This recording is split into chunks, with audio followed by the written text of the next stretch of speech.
Anis sir ক্লাসে ঢুকতেই সব স্টুডেন্টরা দাঁড়িয়ে গানের সুরে বলে উঠল, সালামি নমস্তে, সালামি নমস্তে। আনিস স্যার বরাবরের মতোই বিরক্ত হলেও কিচ্ছু বলল না, কারণ জানে এসব ঘাড়ধারা পোলাপানকে কিছু বলে লাভ নেই। তাই সে চশমা ঠিক করে ক্লাস নেওয়া শুরু করে দিল। স্টুডেন্টদের বেঞ্চের সামনে এসে একে একে সবাইকে প্রশ্ন করতে লাগলো। প্রথমে বল্টুর কাছে এসে বলল, এই বল্টু বলতো, ডাক্তার আসিবার পূর্বে রোগী মারা গেল, এটা ইংলিশে ট্রান্সলেশন কর। বল্টু ন্যাকামির সুরে মেলোড্রামা করে বলল, স্যার আপনি এত নির্দয় কেন? আপনার ভেতর কি কোনো সহানুভূতি বলতে কোনো সফটওয়্যার নেই? স্যার ভ্রু কুঁচকে বলল, এখানে সহানুভূতির কি আছে? স্যার একজন লোক বিনা চিকিৎসায় মারা গেল আর আপনি কিনা সেটা নিয়ে ট্রান্সলেশন বানাতে বলছেন। আপনার ভেতর কি দয়া মায়া বলতে কিছু নেই? একটু ভাবুন স্যার, আপনাকেও তো এক না একদিন মরতে হবে। স্যার এক ধমক দিয়ে বলল, চুপ কর হারামজাদা, বিটলামি হচ্ছে আমার সাথে, দেবো এক থাপ্পড় মেরে। বল্টু ফিল্মি কায়দায় বলল, থাপ্পড় সে ডর नहीं लगता স্যার, পড়ায় সে लगता है। থাপ্পড় ভয় লাগে না স্যার, পড়াশোনায় লাগে। স্যার এবার বিরক্ত হয়ে অন্য স্টুডেন্টের কাছে গেল। মিন্টুর কাছে এসে ওকে বলল, এই মিন্টু বলতো, গ্রামারের ভাষায় নাম্বার কাকে বলে? মিন্টু ফুল কনফিডেন্সের সহিত বলে উঠল, স্যার, যে জিনিসটা পাওয়ার জন্য ছেলেরা দিনের পর দিন তাদের পকেট আর জুতো ক্ষয় করে শেষ করে ফেলে, আর মেয়েরা সেটা না দিয়ে পার্ট পার্ট নিতে নিতে হিমালয় পর্বতের চূড়ায় পৌঁছে যায়, তাকেই বলে নাম্বার। পাশ থেকে দীপু মিন্টুর সাথে সাই দিয়ে বলে উঠল, একেবারে কারেক্ট কইছস দোস্ত। জানোস আমারটাও তো পুরো 1 মাস লাগাইলো নাম্বার দিতে, পকেট মানি সব টাকা শেষ করে তারপর না দিছে। বাপ্পি বলে উঠল, ভাই আমি সবচেয়ে ভালো কাম করেছি, চিঠি লিখে দিয়ে দিছি, নাম্বারের ঝামেলাই নাই। এদের কথায় স্যার যেন মূর্ছা যাওয়ার উপক্রম।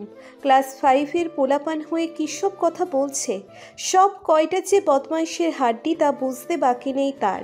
স্যার এবার টুটুলের কাছে এসে বলল, টুটুল বলতো, তোর মতে বর্তমান সময় সবচেয়ে মহান ব্যক্তিকে? টুটুল বলে উঠল, স্যার আমার মতে বর্তমান সময়ের সবচেয়ে মহান ব্যক্তি হলো টিভি সিরিয়ালের পরিচালকরা। স্যার ভ্রু কুঁচকে বলল, কি? হ্যাঁ স্যার, তাদের মতো আর কেউ নেই, একমাত্র তারাই পারে মরা ব্যক্তিকে জীবিত করে দিতে, তাও আবার একবার না, বারবার মরে আবার জীবিত করে দেয়। এমনটা কি অন্য কেউ করতে পারে? বেচারা যমজরাও কনফিউজ হয়ে যায়, কে মৃত আর কে জীবিত সেটা বাছাই করতে। আর এতবার করে তাদের প্লাস্টিক সার্জারি হয় যে দেশের সব প্লাস্টিক ফুরিয়ে গেছে তাদের সার্জারি করতে করতে। সব মহিলাদের এমনভাবে মন্ত্রমুগ্ধ করে দেয় যে তারা সিরিয়াল দেখার সময় অন্য কোনো দিকে ধ্যান দেয় না। সিরিয়াল দেখার সময় আপনি শুধু একবার চ্যানেলটা পাল্টে দেখুন স্যার, ব্যাস খেল খতম।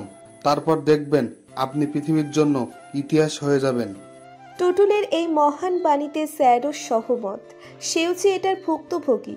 একবার শুধু তার বইয়ের সিরিয়াল দেখার সময় চ্যানেল পাল্টানোর দুঃসাহসিকতা দেখিয়েছিল, ব্যাস সেদিন তার বইয়ের রণচণ্ডীর রূপ দেখে তার কলিজায় পানি শুকিয়ে গিয়েছিল। হার্ট অ্যাটাক হতে হতে বেঁচেছিল বেচারা। স্যার এবার আর এক স্টুডেন্টের কাছে এসে বলল, এই তুমি নতুন স্টুডেন্ট না? তোমার পরিচয়টা দাও সবাইকে। ছেলেটা 2 হাত ছড়িয়ে শাহরুখ খানের মতো করে বলে উঠল, আমি হলাম রাজ, নাম তো শোনা হি হোগা। স্যার তাচ্ছিল্যের সুরে বলল, হ্যাঁ হ্যাঁ, শুনবো না কেন? তোমার মতো মহান স্টুডেন্টের নাম কেনা জানে, যাকে 5টা স্কুল থেকে উষ্টা মেরে বের করে দিয়েছে, তাকে তো সবাই চিনবেই। কথাটা অপমান স্বরূপ হলেও রাজ সেটা গর্বের সহিত নিয়ে বলল, বাস স্যার, কবি ঘামটা নেহি কিয়া। বাহ, ফেলটু হয়েও নিজের উপর গর্ব করছিস গাধা। অফকোর্স ভাই, সালাম ভাই কি বলেছে শোনেননি?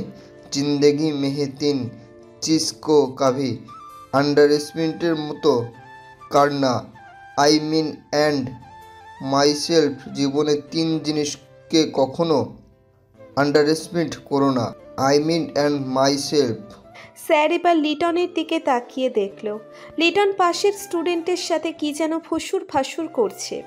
স্যার ওর সামনে এসে বেঞ্চের উপর বাড়ি মেরে বলল, এই কি হচ্ছে এখানে? হ্যাঁ, ক্লাসে মন না দিয়ে কি কথা হচ্ছে এত? শুনেছি তুই নাকি কুটনামি করে বেড়াস, সবার নামে নাকি নানান কথা ছড়িয়ে বেড়াস, কেন রে? হ্যাঁ কি বলছেন স্যার? এই মাসুমের নামে এত বড় মিশা কথা জাতি সইবে না স্যার। আমি কখন কার নামে কি বললাম? এই গুজব কে ছড়িয়ে বেড়াচ্ছে? এটা যথাযথই মিথ্যা অপবাদ স্যার। আপনিই বলুন, আপনার যে চোখ টেপানোর অসুখ আছে আমি কাউকে সেটা বলেছি? লিটন উঠে দাঁড়িয়ে ইনোসেন্ট ফেস করে বলল, কি কি বলছিস এসব? আমি কখন চোখ টিপ মারলাম? মিথ্যা বলছেন কেন স্যার? আমি নিজের চোখে আপনার চোখ টিপ মারা অসুখ দেখেছি। যদিও সেটা সব সময় হয় না, মিস লীরা যখন আপনার সামনে থাকে তখনই এমনটা হয়। লিটনের কথায় স্যার বিষম খেয়ে কাঁদতে শুরু করে দিল। তার স্টুডেন্টরা যে এত হাই লেভেলের বদমাশ তা জানা ছিল না তার। কোনো রকমে লিটনকে ধমক দিয়ে বসিয়ে অন্য স্টুডেন্টের কাছে এসে দাঁড়ালো। গিল্লুর সামনে দাঁড়িয়ে বলল, গিল্লু, তুই ইংরেজি সংখ্যাগুলো দিয়ে একটা রাইমস বলতো। গিল্লু হাসি মুখে বলল, এটা কোনো ব্যাপার হলো? এখনই শুনুন স্যার।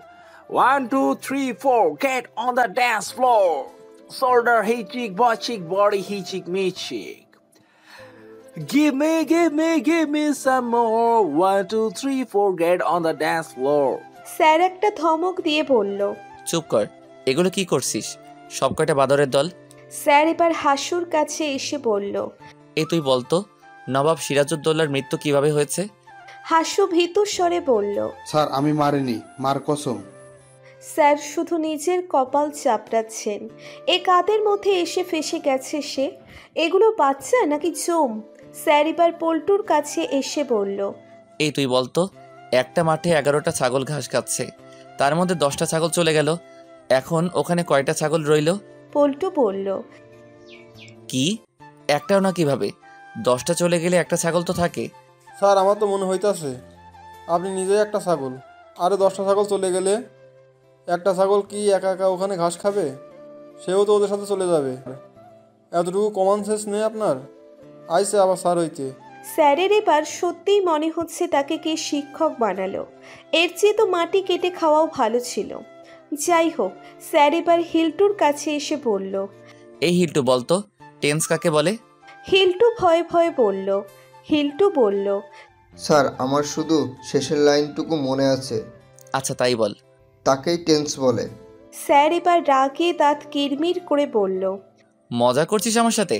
আচ্ছা ঠিক আছে, এটা বল, আমি একটি মোবাইল চুরি করেছি, এটার ফিউচার টেন্স কি হবে? পুলিশ এসে আপনাকে ধরে নিয়ে যাবে। স্যার নিজের কপাল চাপড়াতে চাপড়াতে আর এক স্টুডেন্টের কাছে গেল। রিচুর কাছে গিয়ে বলল, এই রিজু বলতো, পিতা পুত্রের বয়স একত্রে 30 বছর, পিতার বয়স 26 বছর হলে পুত্রের বয়স কত? রিচু বলে উঠল, এটা কেমন কথা স্যার? আমি কিভাবে জানবো পুত্রের বয়স কত? আমি কি ওকে জন্ম দিয়েছি নাকি? আমার তো এখনো বিয়েই হয়নি। শেষের কথাটা একটু লাজুক ভঙ্গিতে বলল রিচু। থাপড়ায় দাঁত সবগুলো ফেলে দিব। ইতরামি করিস? এইভাবে চলে তো পরীক্ষায় ফেল মারবি, তখন কি হবে? কি হবে আবার? তখন আমি বাজিঘর হয়ে যাব। মানে? মানে हार के जीतने वाले को बाजीगर कहते हैं। স্যার হার মেনে এবার আর এক স্টুডেন্টের কাছে এলো। লাবুর কাছে এসে বলল, এই লাবু বলতো, বাবা মা ছেলে মেয়েদের বিয়ে দেন কেন? লাবু বলল, কেন আবার প্রতিশোধ নিতে? তারা বিয়ে করে যে যন্ত্রণা সহ্য করছে সেটা তারা একা কেন ভোগ করবে? তাই তো প্রতিশোধ নেওয়ার জন্য বাচ্চাদের বিয়ে দিয়ে দেয়। লাবুর কথায় কিছুটা সত্যতা আছে বলে মনে করলো স্যার। স্যার এবার আর এক স্টুডেন্টের কাছে এলো। মনুর কাছে এসে বলল, কি রে মনু, আজকে তোকে খুব সাফ সুতরা লাগছে। মনু হাসি মুখে বলল, হ্যাঁ স্যার, আসলে হয়েছে কি, আজকে স্কুলে আসার সময় আমার মাথায় কেউ ওপর থেকে পানি ঢেলে দেয়, তাই অনিচ্ছা সত্ত্বেও গোসল করতে হলো। কেন, তুই রোজ গোসল করিস না? কি যে বলেন স্যার, গোসল আবার রোজ করার কি আছে? গোসল কি কোনো খাওয়ার জিনিস নাকি যে রোজই করতে হবে? আচ্ছা বাদ দে, এখন বলতো ভারতের রাজধানীর নাম কি? মনু আঙ্গুল গুনে গুনে কিছু ভাবতে লাগলো। সেটা দেখে স্যার বলল, কি রে, কি ভাবছিস? স্যার ভাবছি কোন দিল্লির নাম বলবো। মানে দিল্লি আবার কয়টা হয়? দিল্লি তো একটাই। না স্যার, দিল্লি 6টা। কেন, আপনি ওই 6টা ছবি দেখেননি? দিল্লি 6, যার ভেতর সোনাম আপু কবুতার মাথায় নিয়ে নাচে, মাসকালি মাসকালি। চুপ কর বেয়াদব, সবগুলো এক একটা আইটেম হয়েছে। স্যার বকা দিয়ে আর এক স্টুডেন্টের কাছে এলো। টিপলুর কাছে এসে বলল, এই টিপু, তুই বলতো সবচেয়ে বড় বাচ্চা কে ছিল? স্যার পুরোনো দিনের কথা জানি না, তবে এখনকার সবচেয়ে বড় বাচ্চা তো একজনই, দ্য হিট সিঙ্গার সুবয় বাদশা।